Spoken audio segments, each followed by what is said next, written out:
भैया, आपके चरण पादुकाएं मुझे सदैव आपका आभास कराएंगी। इन्हें राज सिंहासन पर आसीन करके मैं आपके दास के रूप में राजकाज करूंगा।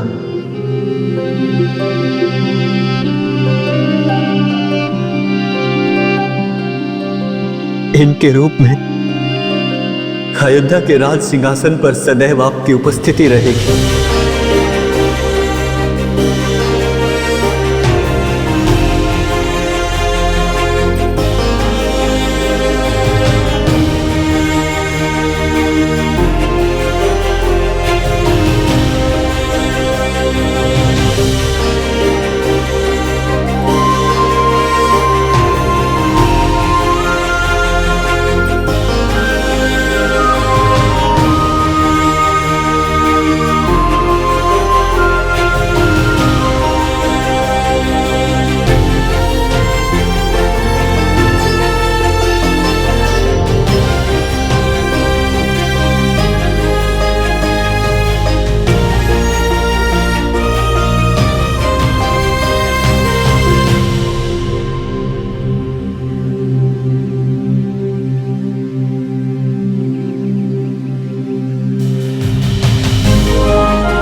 पुत्र राम,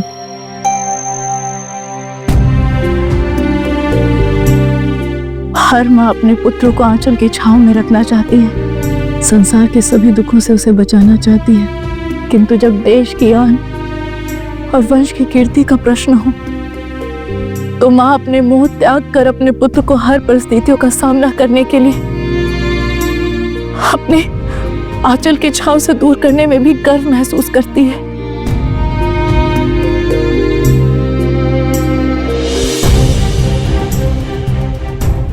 मुझे तुम पर गर्व है पुत्र। तुमने अपने सत्कर्मों से रघुकुल की कीर्ति का मान बढ़ाया है। हमारा वंश सदैव धर्म और त्याग के लिए जग प्रसिद्ध है। तुमने उस परंपरा का अनुसरण बड़े अभिमान के साथ किया है पुत्र।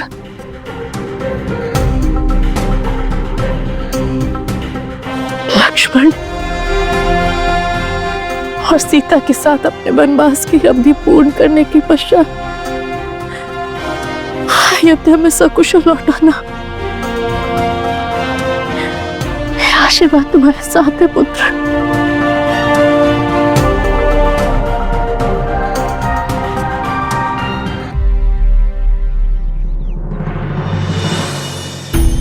लक्ष्मण, पुत्र जब अपने कर्मों से अपने माता पिता का सर ऊंचा करता है तो उसे देवताओं से भी आशीर्वाद मिलता है।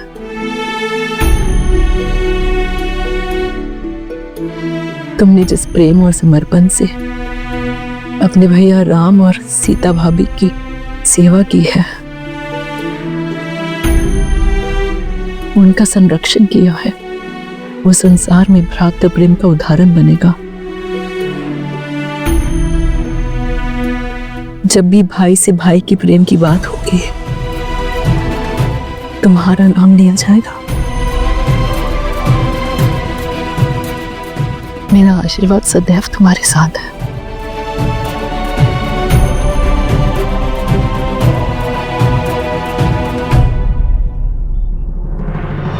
राम, सीता, तुमने जिस त्याग, तपस्या और दृढ़ता के साथ धर्म और सत्य का साथ दिया है, उसकी ये जग तुम्हें सदैव स्मरण करेगा। मेरा आशीर्वाद तुम दोनों के साथ है।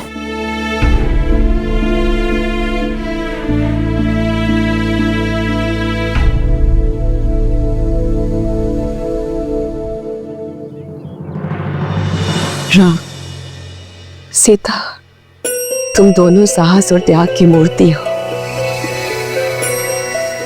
तुम दोनों के पास यहाँ आकर ऐसा लग रहा है जैसे हमने कोई तीर्थ कर लिया हो। हमारा संताप हृदय कुछ तो शांत हुआ है।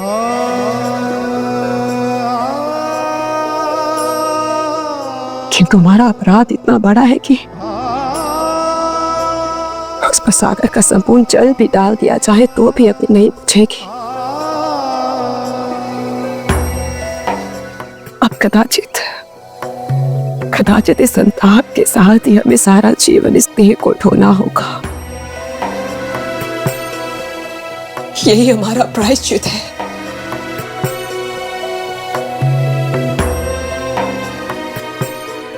तुम दोनों जहां भी रहो, सदैव सुखी रहो।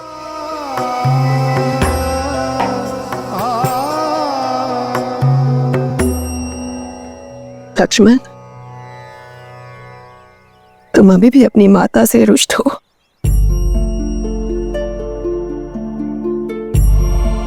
नहीं छोटी माँ,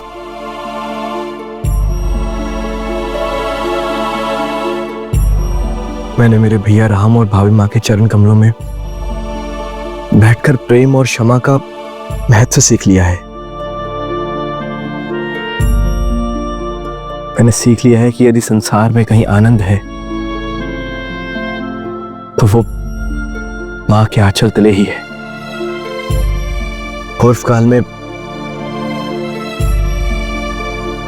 मेरे द्वारा किए गए कठोर व्यवहार के लिए मैं आपसे क्षमा प्रार्थी। मुझे क्षमा कर दे छोटी मां।